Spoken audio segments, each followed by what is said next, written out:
Hi, welcome back to my channel, and in this video I'm going to talk about the NASB, the Message Parallel Bible by Zondervan. This is the front cover, and here's what the spine says. It says NASB Parallel Bible, the Message, and then the NASB logo and the Zondervan logo, and on the back it's got information about it, and here's the ISBN number. I'll include that in the video description. I'll read a little bit of the back. If your translation of choice is the New American Standard Bible, and if you appreciate the message for the freshness and clarity it brings to your reading of the Bible, then you'll love the NASB, the Message Parallel Bible. Setting the NASB and the Message together for the first time ever, this Bible allows you to instantly compare today's most literal, word-for-word modern translation and Eugene Peterson's best-selling paraphrase. And then there are some features. The trustworthy literal interpretation of the updated NASB, so it's the 1995 NASB. Today's foremost word-for-word modern translation. The story-like flow and penetrating insights of the Message, emphasizing a narrative reading of the Bible. The Message is treasured by countless Christians for the way its contemporary language illuminates ageless truths. Its double-column format. So then there is a paragraph on the inside of the dust jacket about the Message. Oops. And then on the other side, there's also another paragraph there about the New American Standard Bible. And then there's a cardstock page, and then we get the title page. And then the publisher's title page. And then next is the copyright page, and this is copyright 2004, and it was printed in the United States. And then you get the table of contents here. You get the preface to the NASB. There's a foreword, and then you get the table of contents for both the Old and New Testament.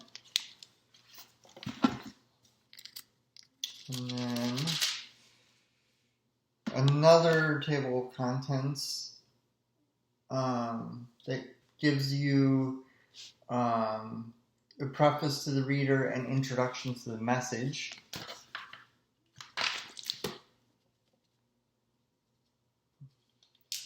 And then here's the foreword to the NASB,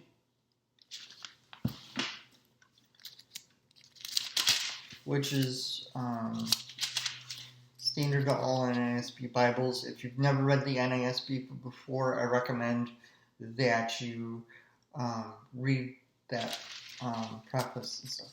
Then there's the preface to the reader from the Message, which I think might be an explanation of the message from Eugene Peterson's point of view. I'm not sure. No, it doesn't say, but I haven't read that one yet, but I do know he used Greek and Hebrew to do the message. And then there's the introduction to the Message, and then the Old Testament. Oh, I forgot to show you the introduction to the Message. So I'll turn back to that.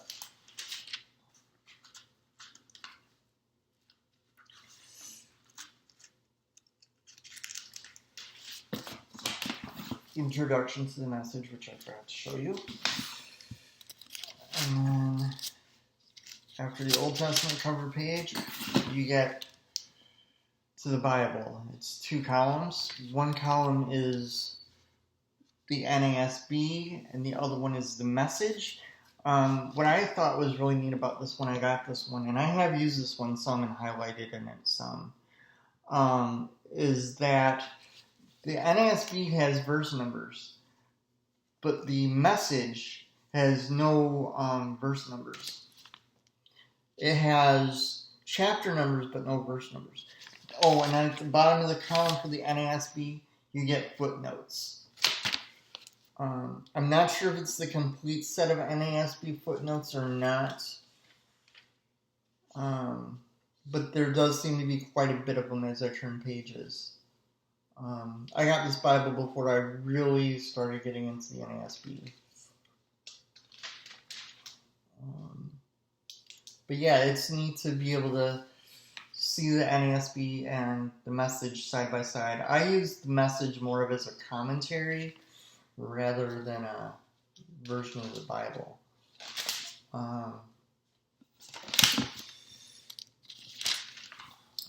Then to get to the poetry section, I'll show you the prose a little bit more. Here's a little bit more of the prose sections. They're both paragraph format. Now I get to, here is kind of a poetry section from 1 Samuel chapter 2, and they're both kind of got a poetry setting to them, but it's slightly different between them. The NASB does it this way, and this is the way the Message does it. The Message sometimes has like one word on a line. Well, I guess it looks like the NASB does that too, but not as much as the Message does. Another thing to notice is that the Message goes further on the page because of the footnotes. I don't know if you can see that, but here's footnotes, and the Message goes down to the bottom of the page, but the NASB is only able to go as far as it can where the footnotes are. And then on to the New Testament. And this is a really thick Bible because it's each of the translations is a single column, so it ends up being a really thick Bible. I'm at Hosea, and it's page 1500. So it's a really thick Bible. I'll go to a place in the New Testament where you can see that it's black letter for both of them. I'll go, here's the beginning of the New Testament. And the New Testament title page. There's nothing between the Testaments. There's no explanation of the time between. It just goes straight from Malachi to the New Testament.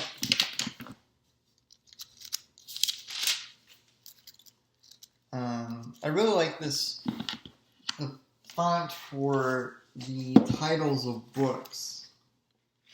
I really like that. I think that looks really cool. I don't know what that font is, but I think that looks really cool. And also you can see a difference in the way they lay out chapter 1 of Matthew. Whereas this is a paragraph, and this is almost just like a list of names.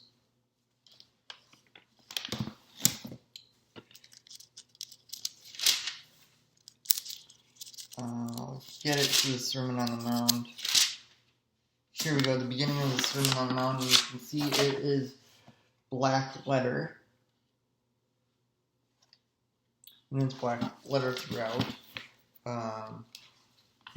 And then after, I don't think there's anything after Revelation. I think it just ends the Bible at Revelation. Let's see.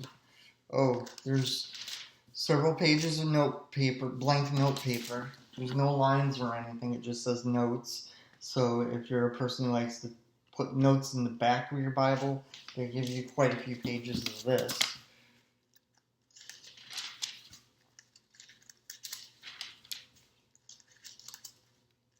I didn't count it, but I think it's almost more than 10 pages. More than 10 pages of note paper.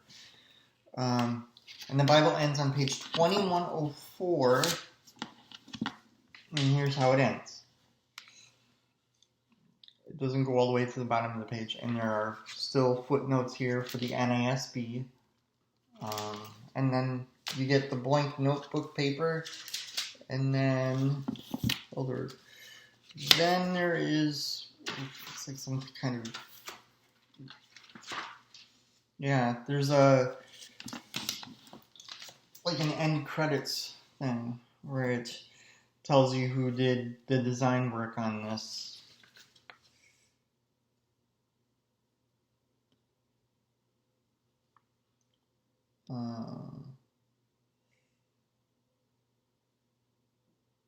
There's even an explanation of how to care for the Bible right here. I think that's interesting. I've never seen that in a Bible before. And back to the back cover. I don't remember what pages I highlighted in here though. And then here's what it looks like without the dust jacket. Take the dust jacket off. Very simple. It's green. And it has the ISBN number on the back of the cover itself. So the NASB, the Message Parallel Bible. It's a really cool parallel Bible. It's the only parallel Bible I have right now that's both Old and New Testament. But this one I think is really neat. If you like the NASB and you're curious about the Message, or if you like both translations, this would be a good parallel Bible to get. I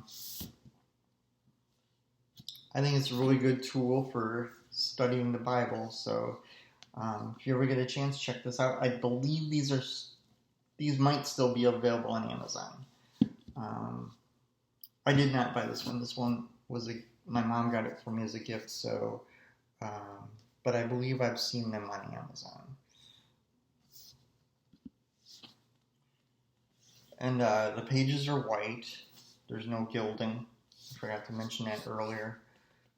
There's no ribbon marker. I believe this is glued. Yeah, it's glued. It's not sewn. There's no head and tail bands. But for a hardcover, it's a really good hardcover.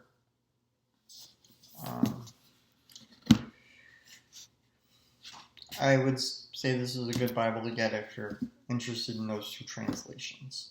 So, thank you for watching, and see you in the next video.